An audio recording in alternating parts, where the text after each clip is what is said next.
It makes me nervous standing so close. Goddamn barrels of gunpowder. Why would you be nervous? Oh, yeah? Well, who the hell is that then?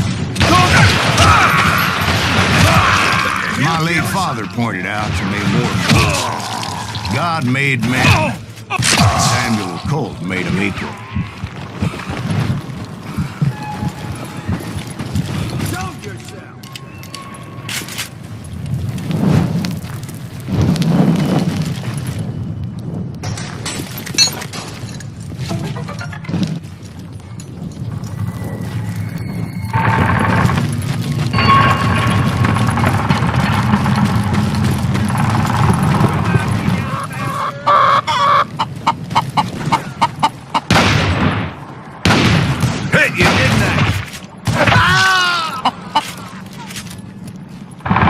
I knew that dynamite wasn't mine, so I decided the polite thing would be to return it.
It was the biggest gold rush since Sutter's Mill in '48. Unfortunately, prospectors weren't the only ones drawn to those riches. Hello, amigo!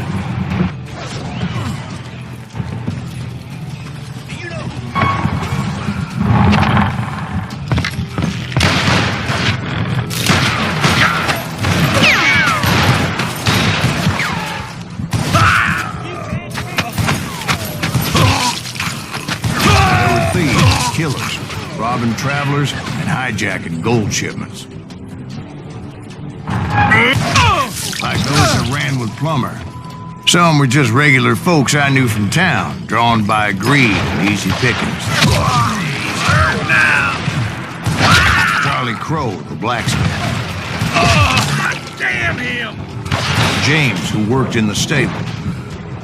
Plummer had a lot of men on his payroll. A hell of a lot.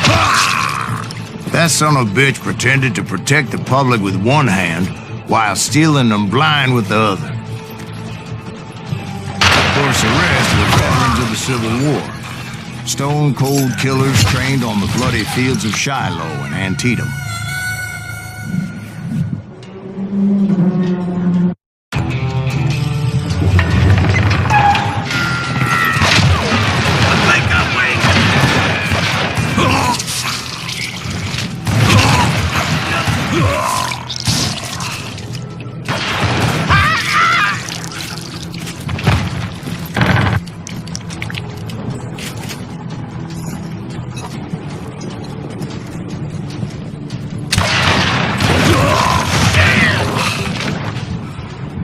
He set up a defensive perimeter which I had no idea how to breach.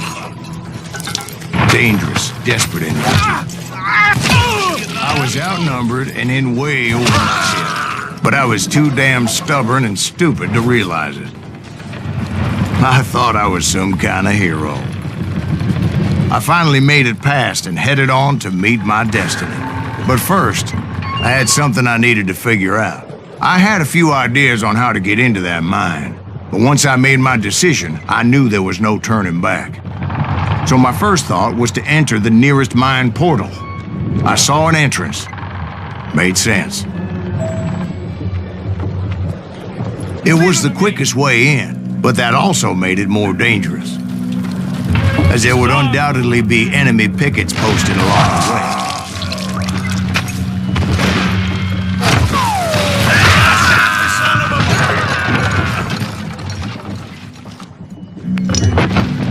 You can't hide forever! Besides, once you enter a mine like that, it's easy to get all turned around.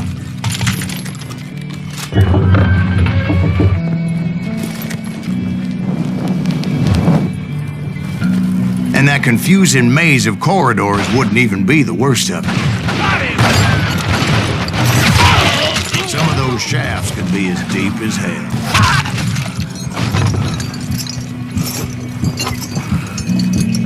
Come out, you yellow bastard!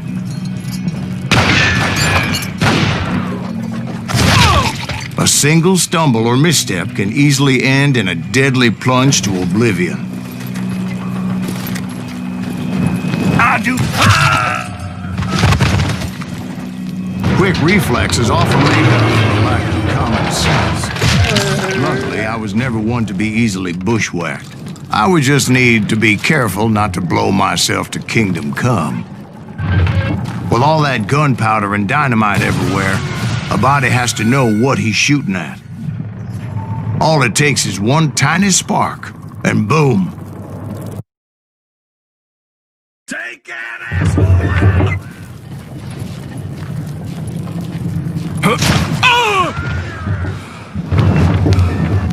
One wrong bullet could have turned that mine into a dad-blasted tomb. You ain't...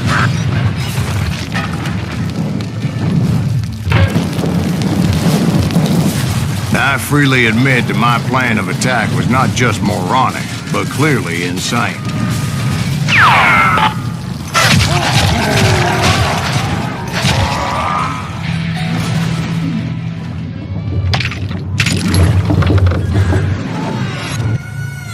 It's a good thing that I abandoned that ridiculous plan before I even tried it.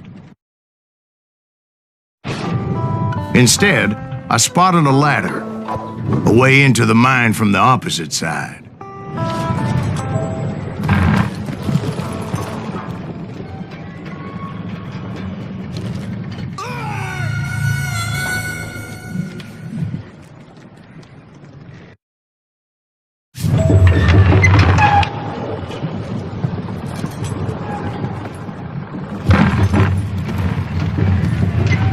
It was a long way around, but that approach seemed more sensible at the time. Of course, being I had a problem with heights, that scaffolding scared the bejesus out of me. Climbing down that ladder required some caution, because even though I had a younger man's reflexes, I needed to make a leap of faith, which ain't easy when you're suspended between heaven and hell.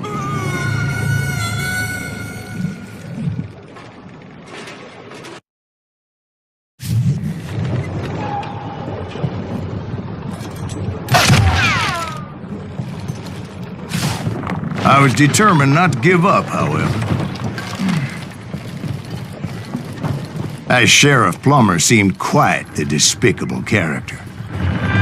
When the vigilantes discovered what the sheriff was up to, people were outraged.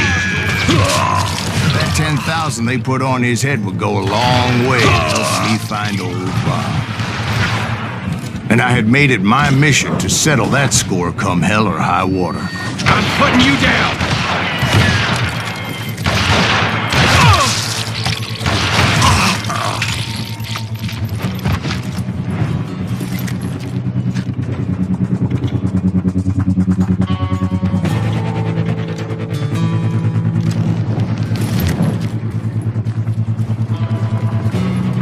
But first, I would have to make a choice. Take the elevator or climb the ladder.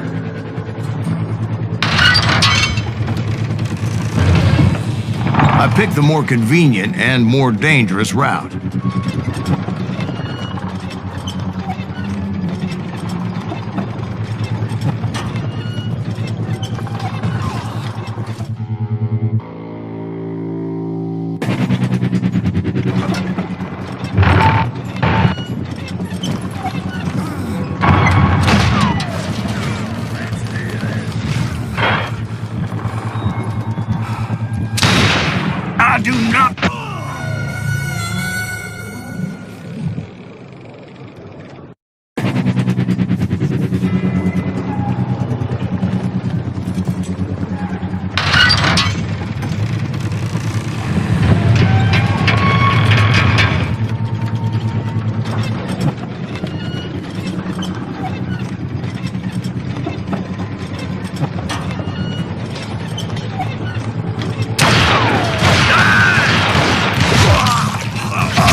Plummer was a mad dog killer, and the people of Nevada City deserved better.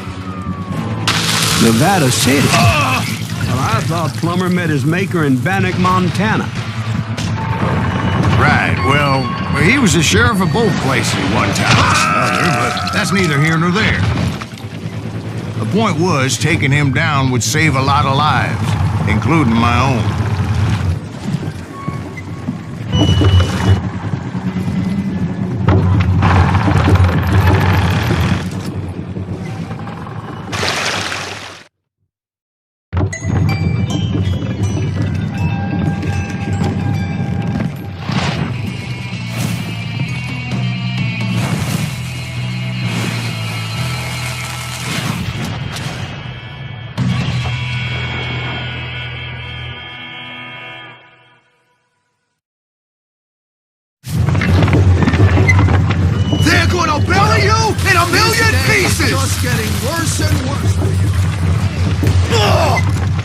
Plummer was clearly unhinged, and I could see right away that this was going to take long.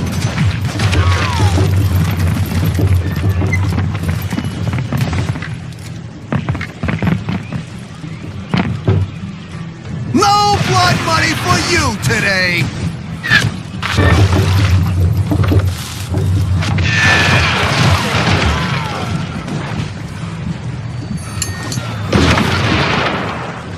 Lucky shot! I'm going all medieval on your ass! Ooh.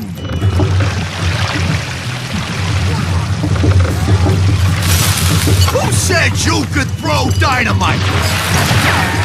You can shoot, but can you aim? This cocksucker is smarter than he looks! God damn it! I need some help here! Come on, boys! Take this cocksucker out! Oh, he's hurt now!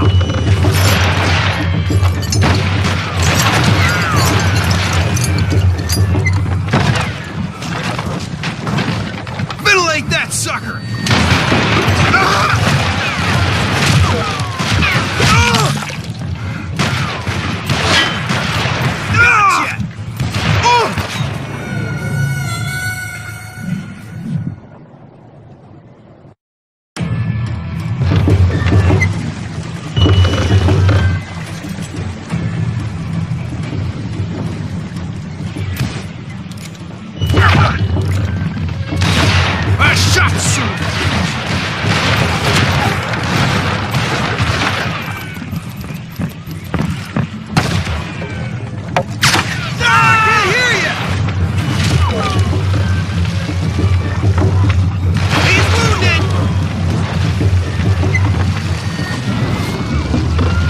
Just dodge a damn bullet? Oh! I'm just getting started. Ah! You bastard! Ah!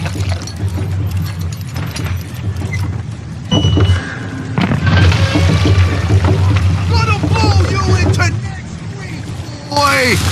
No blood money for you today!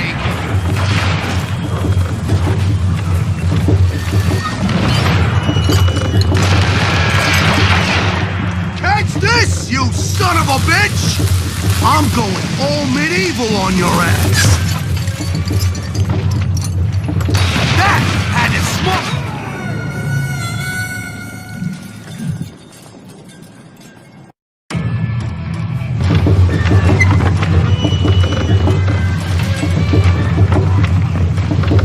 This is gonna hurt!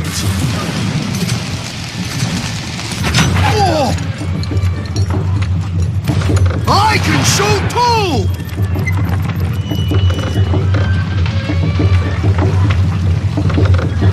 Oh! You ain't taking me!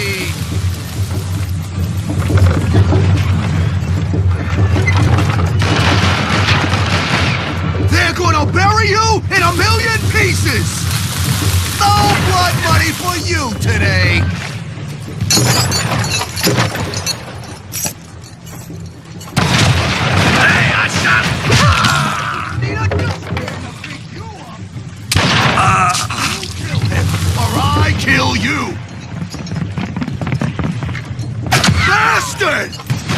going all medieval on your ass. Lucky shot.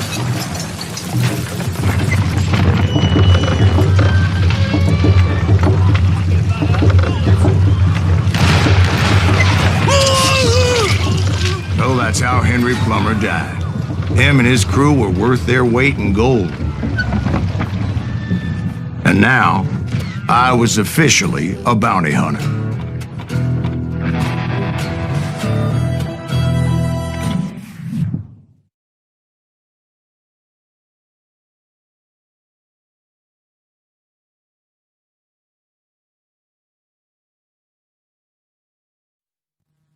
So, did you finally go after that Bob feller? Well, I heard word he was in Kansas with John Wesley Hardin. So that's where I went. Where in Kansas? Abilene. Why do you ask, Ben? No reason. Was Hardin as fast as Ringo? Ringo was fast, but John Wesley was as fast as the devil himself.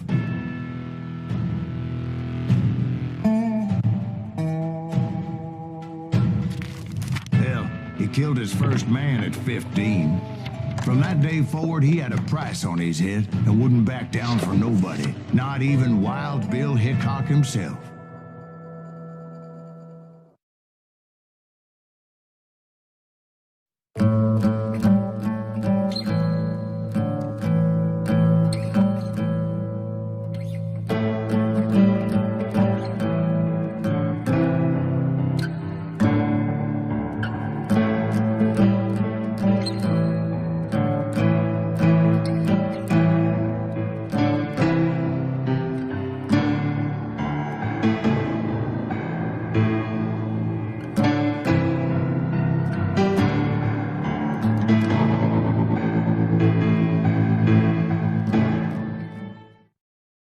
I dodged death many a time, and that night in Abilene was no different. What?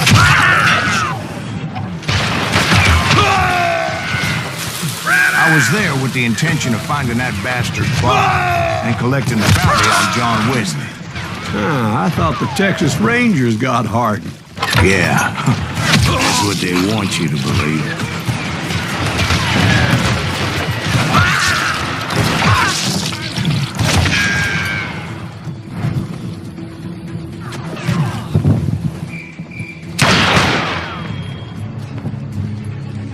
I'm putting you down!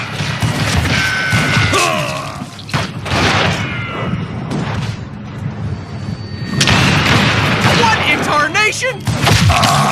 It was cold in a witch's tit and a brass bra that night as I fought my way past his loyal compadres to the very same saloon we're sitting in today. Look around and imagine this place painted in blood. Hardin was waiting for me, and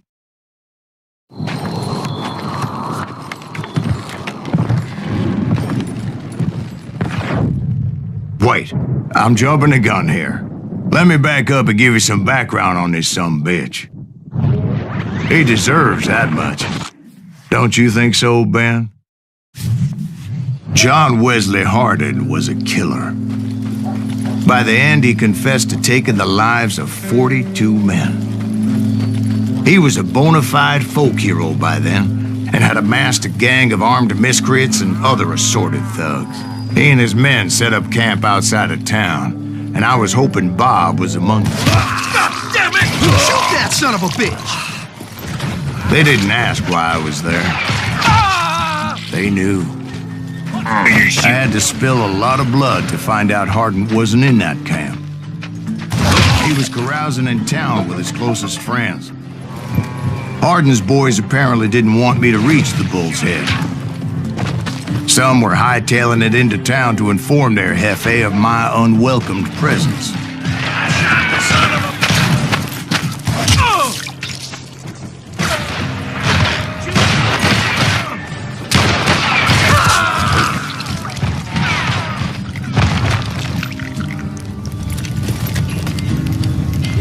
You know you can't beat me.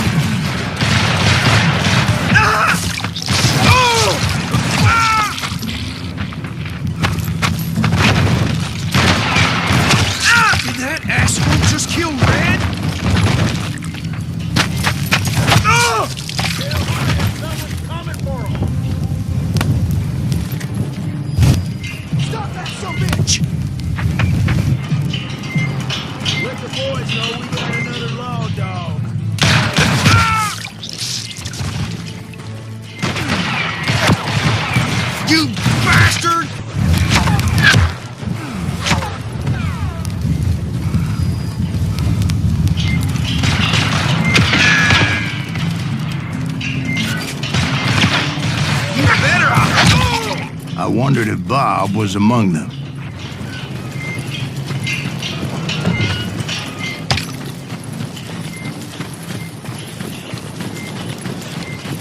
And I steeled myself for the fight ahead. For as good as I was, deep down I wondered if John Wesley wasn't just a little bit better. Before I could test my mettle against Hardin, however, I would first need to dispatch his cadre of hired killers. Most of these degenerates were beyond redemption, but John Wesley might have been a different story.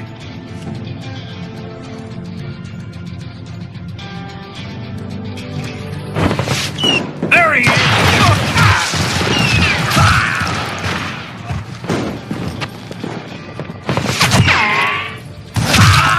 I didn't learn until later that that night was in fact his birthday celebration. God damn him!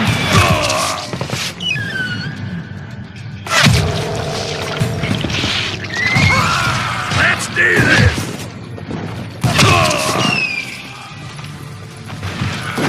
Shoot him! Shoot him!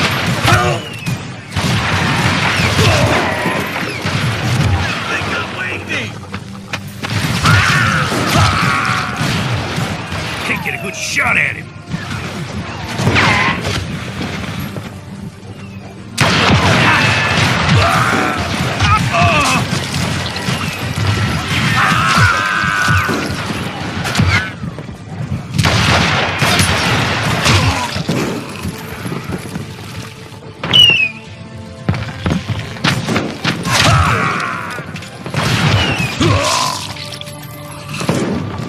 I think I already mentioned that I found Hardin in this very saloon. Suffice it to say, nobody there was happy to see me.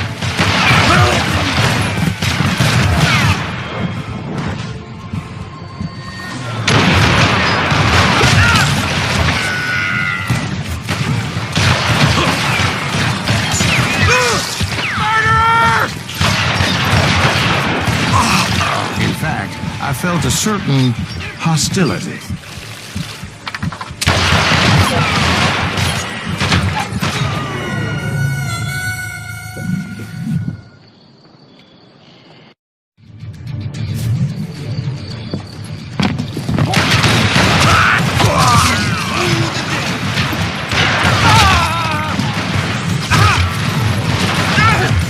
Kill him already!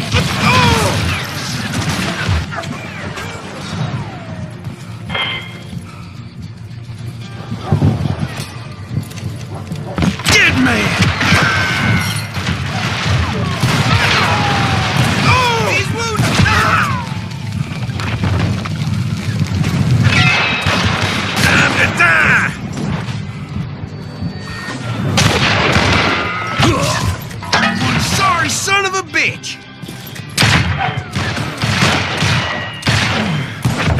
Tom! I was disappointed that neither Bob nor John Wesley were among the dead. But that was short-lived, as a moment later I was facing down the fastest gun in the West.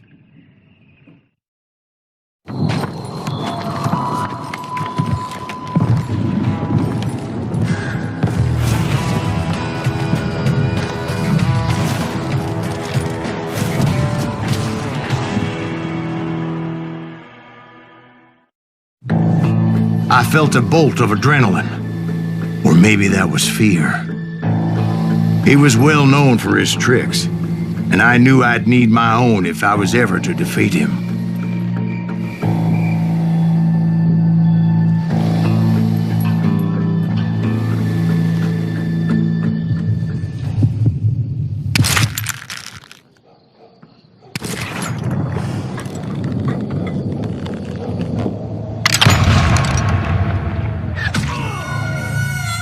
No, wait! He didn't hit me then. I'm sure of it.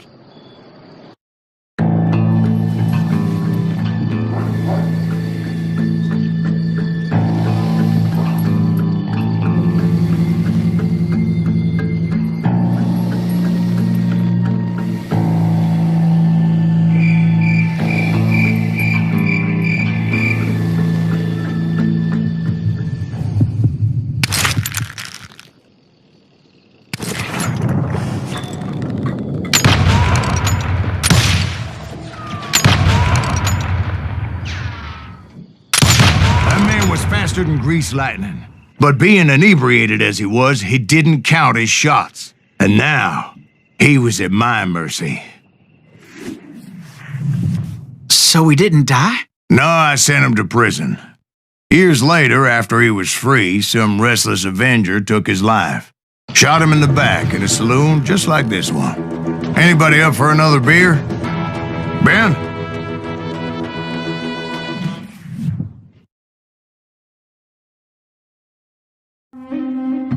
Thank you, darling. Yeah, some say revenge is a dish best served cold. So whatever happened to that Bob guy you were after? Personally, I'd like to hear some of your other adventures. Like, I don't know, did you ever go toe-to-toe with a red man?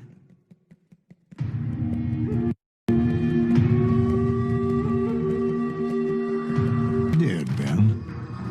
I remember once I was after this renegade Apache, Grey Wolf. Strangely enough, revenge was also his primary motivation.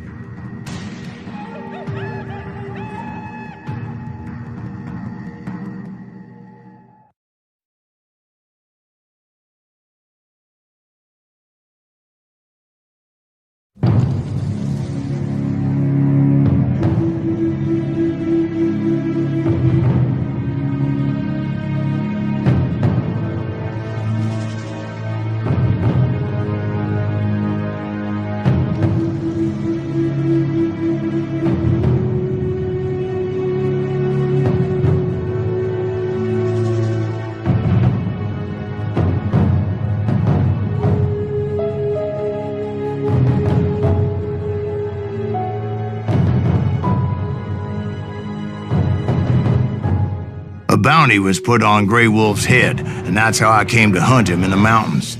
Mountains so high they tickled the nether regions of heaven.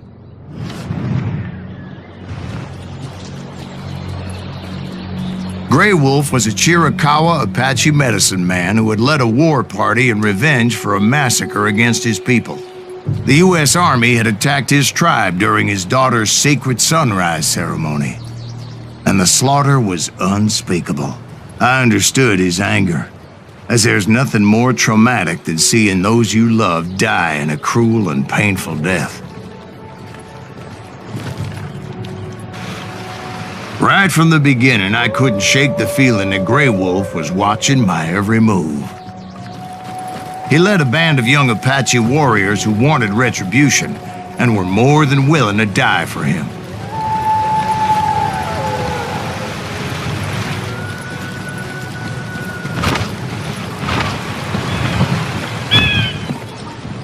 They saw me before I saw them.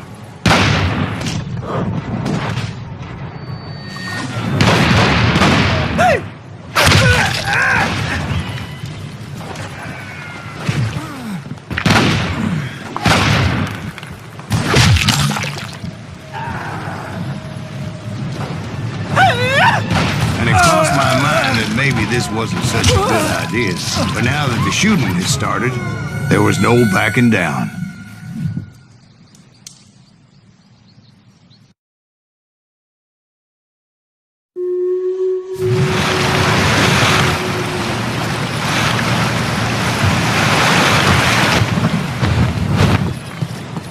They saw me before I saw them.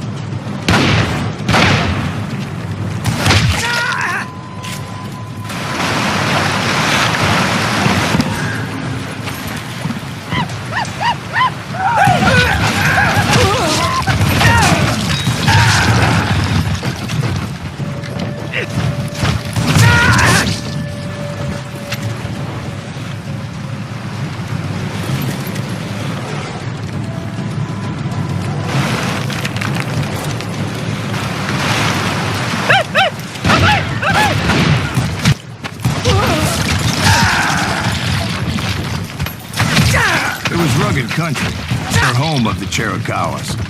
and that's why they had retreated there.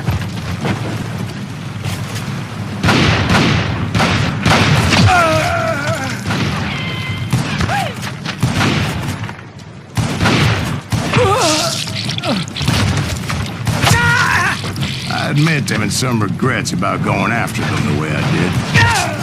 But then again, I got a lot of those.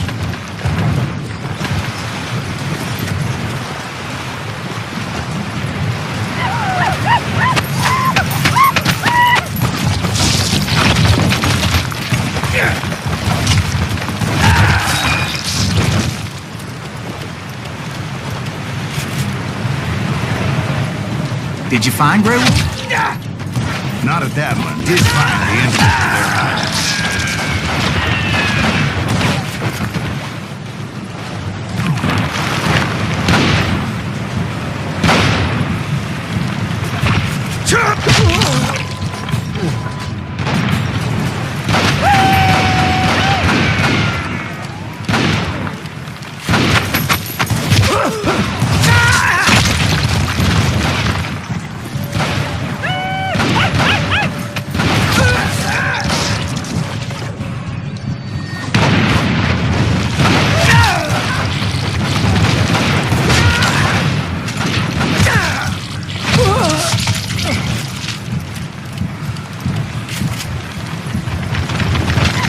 Deep in there. Yeah, but it's not out of bravery, so...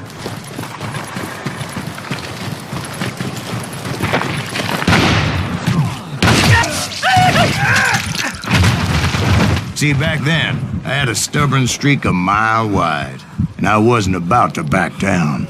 So it was like pitch black in there? Somebody had torches on the wall.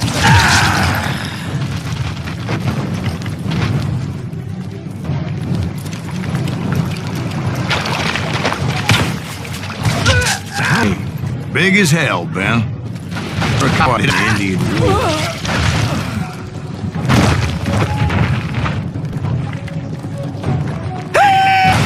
They thought it was haunted with the ghosts of those... Cave was haunted with dead Indian ghosts?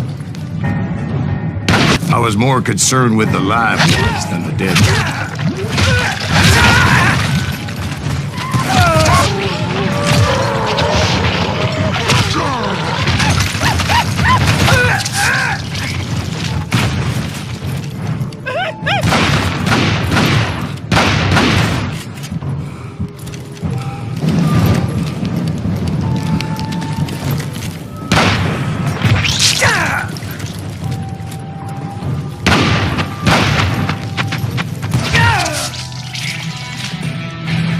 How come you know so much about engines? A few years back, I was married to 2 Mescalero women.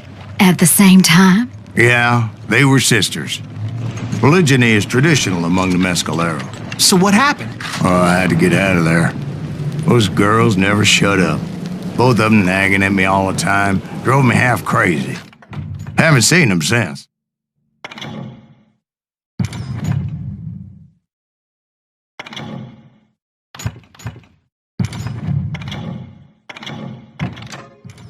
No, I mean, what happened with Grey Wolf? Oh, well, I pursued him into the Cave of Death. I came upon this flooded grotto, and that's when I saw him. He came to me unarmed and unafraid. His voice echoed in the shadows, and I sensed he meant me no harm. You carry great darkness in your heart, and if you do not release it, it will claim your soul. The sound of his voice put some kind of ancient Indian spell on me.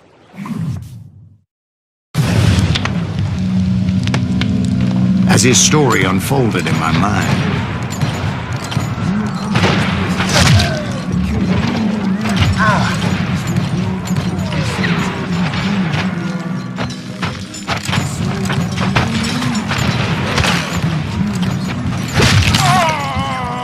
he said I was a great warrior, a coyote man, unequaled by any other pale-faced warrior, or something like that. Snakes look like shadows of your past until a venom poisons your heart. Summons the spirits. I didn't quite get what he was saying, but there were definitely snakes. And indeed, his warriors surrounded me and attacked me like hungry wolverines. They couldn't stop me, though, and Grey Wolf wasn't in the mood for idle talk.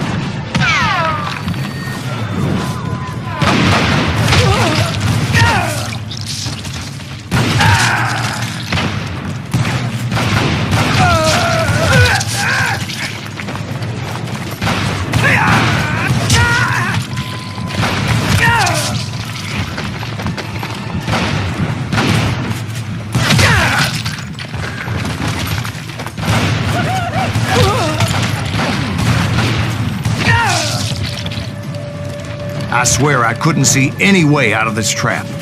But suddenly, one just appeared. Kind of like a miracle.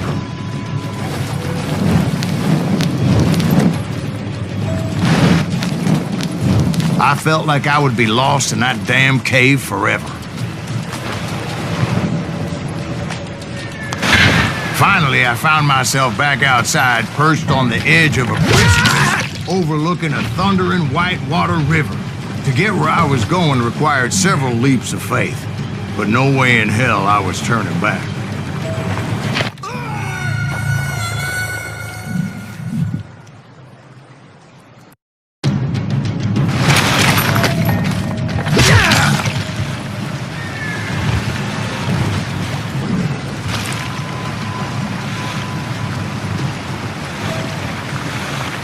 I chased after him, determined to make him explain the meaning of all that mumbo-jumbo. Mumbo-jumbo's right. Are you making this all up as you go? A few details may be fuzzy, brother, but I am relating exactly what happened to me.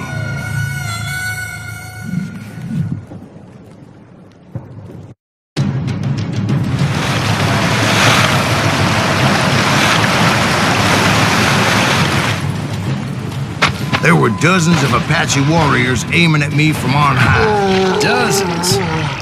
Well, maybe not dozens, but there was a lot of them. At least 3 or 4. Well, more than that, little lady.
A steep climb up creek ahead of me and scrambled up those rocks like a mountain goat.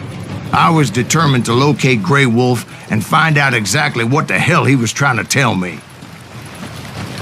And wouldn't you know it, that crafty son of a bitch led me right into a trap. What kind of trap? Well, son, there had to be at least 100 Apaches surrounding me. 100? God be my witness. Oh, come on. Who are you kidding? Hey, I believe you. Come on, tell us how it ended. All right, but I'm not gonna drag this out. Where were we? You were surrounded by 100 Apache warriors. Well, I didn't take the time to count them exactly, but there were a lot of them.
And in the end, a path appeared before me that I had not seen before.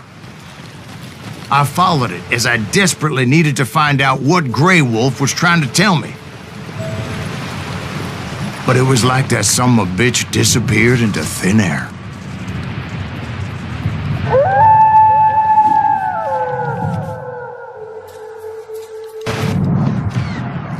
Never did find him. And never did collect my goddamn bounty.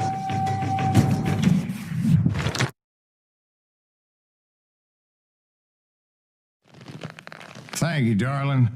It's interesting how the truth can sometimes seem might malleable, depending upon your point of view.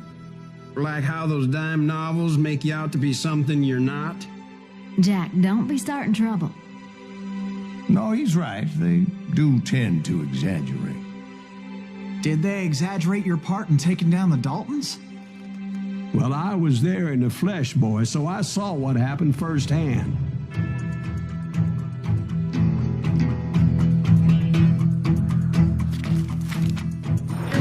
Those Daltons were lawmen once, before they all went bad, robbing banks and trains clear across the territory.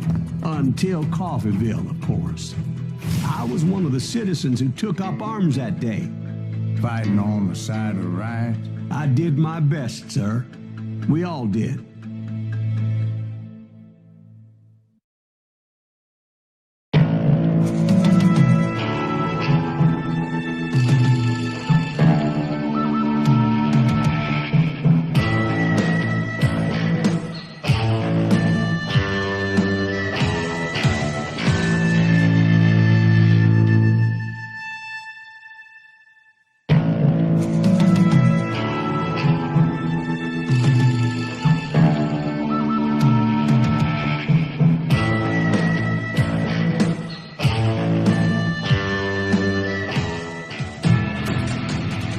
It was early morning. One of my friends was a local gunsmith, and he handed out firearms to anybody who'd take one. You see, the Daltons got it in their heads to rob 2 banks at the same time. 2 banks on the same damn street. Story was Bob Dalton's girl was always writing him about how he had no ambition. Oh, you're nobody next to Jesse James, she'd say. Finally, the bastard took his brothers to Coffeeville just to shut her up. Right. It's always the woman's fault. Well, the locals recognized the Daltons right off. Before they could get away, half the town took up arms to defend their property. Their first mistake was pulling a job in their own damn hometown. The boys grew up in Coffeeville, so everybody knew them. The bank teller tricked them, telling them the time lock on the safe wouldn't open till 9:30.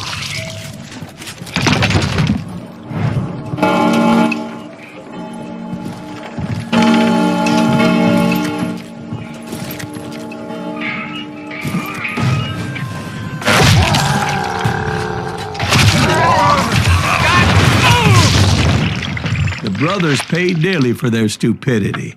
But everybody knows they had it coming. There's more to it than that. I read all about that day, so I know for a fact that it went down very differently. First of all, it was high noon. A posse of U.S. deputy marshals were on the rooftop across the street.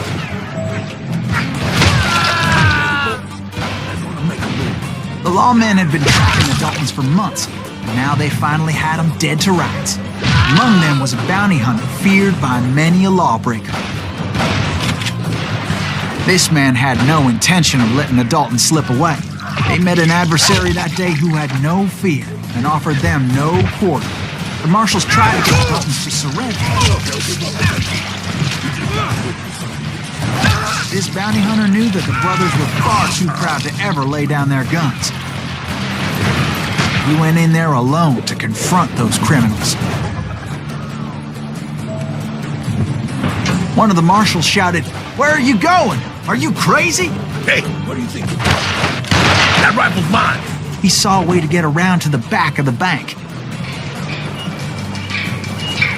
Then he figured out how to hit the Daltons from a direction they weren't expecting.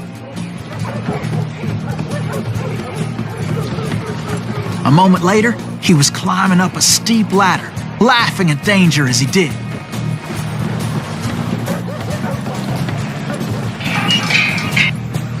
It was brave men like him who risked their lives to tame this wild country.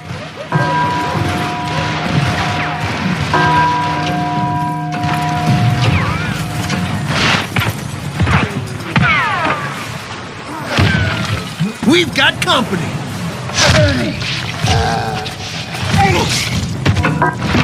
Heroic men like him, who did what other men couldn't or wouldn't to make this country free.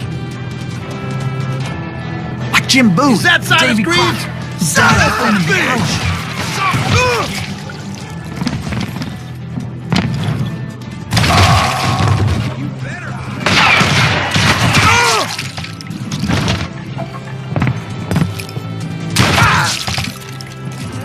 Oh, just red?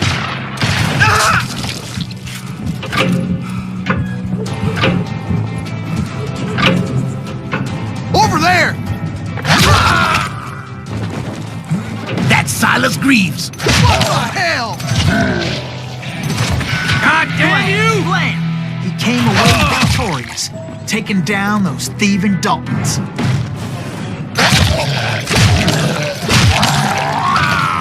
His name was Silas Greaves, and when the dust finally settled, he was the last man standing.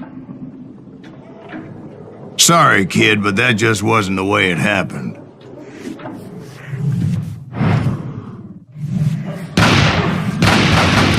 It was early evening, not high noon.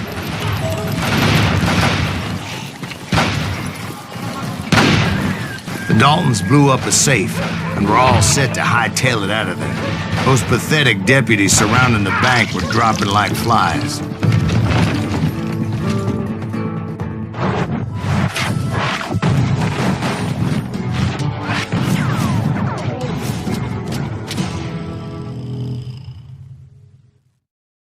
I'd been tracking those jokers for months, waiting for them to do something reckless.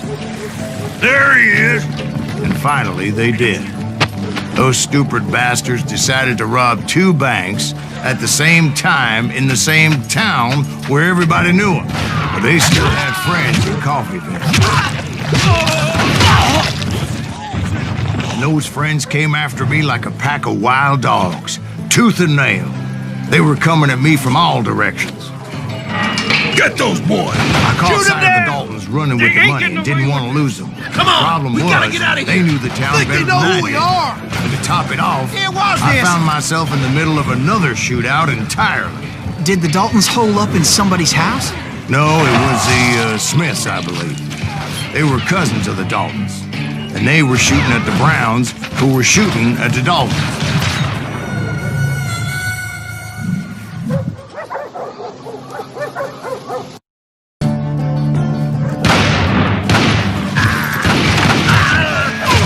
Shoot him, Emmett.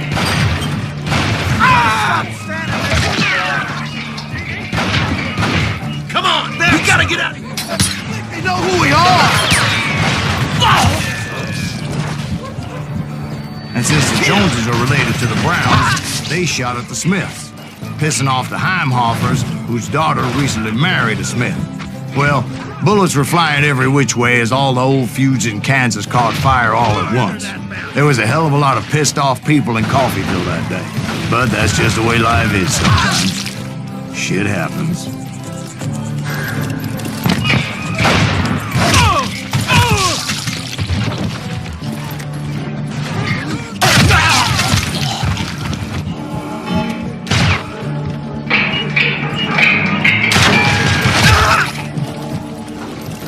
The Dalton boys knew I would never give up. Those Daltons weren't the sharpest knives in the drawer, but they always stood together. They set a trap to slow me down and allow at least 2 of them to escape. The third brother stayed behind to plant me, just in case that trap of theirs didn't work. It was Emmett, the youngest, and he decided to stand his ground and face me down. I ain't afraid of you, Silas Greaves. This is where it ends for you. He was determined to protect his brothers, and I understood how he felt. Taking me on all by his lonesome wasn't exactly a recipe for a long life.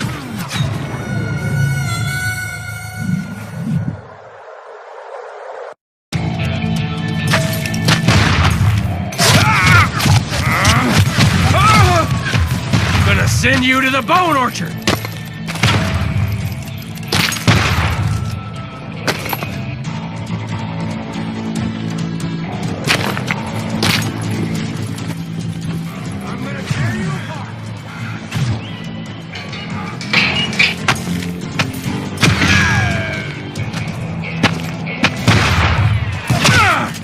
You messed with the wrong damn Dalton.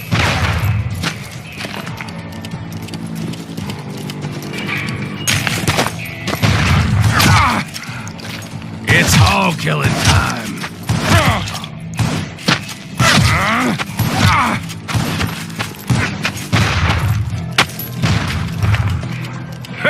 I'm gonna cut you in half.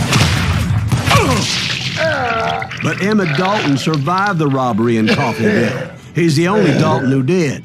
They say he was shot 23 times. Well, Dwight, who do you think put all those damn holes in him?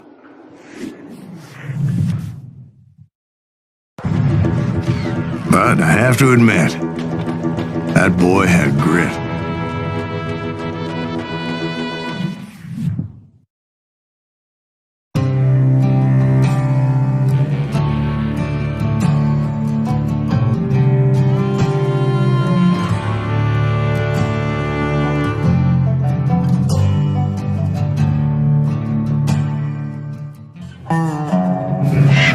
We'll get those suckers! It took me a couple of days to track the Daltons down. They can't get away with this! And in that time, a whole posse of local vigilantes offered to lend a hand. We'll track him to the ends of the earth! They seemed as determined as me to find those outlaws. But as we headed into those swamps, it was like I had my own private army. There was no way those boys were getting away this time.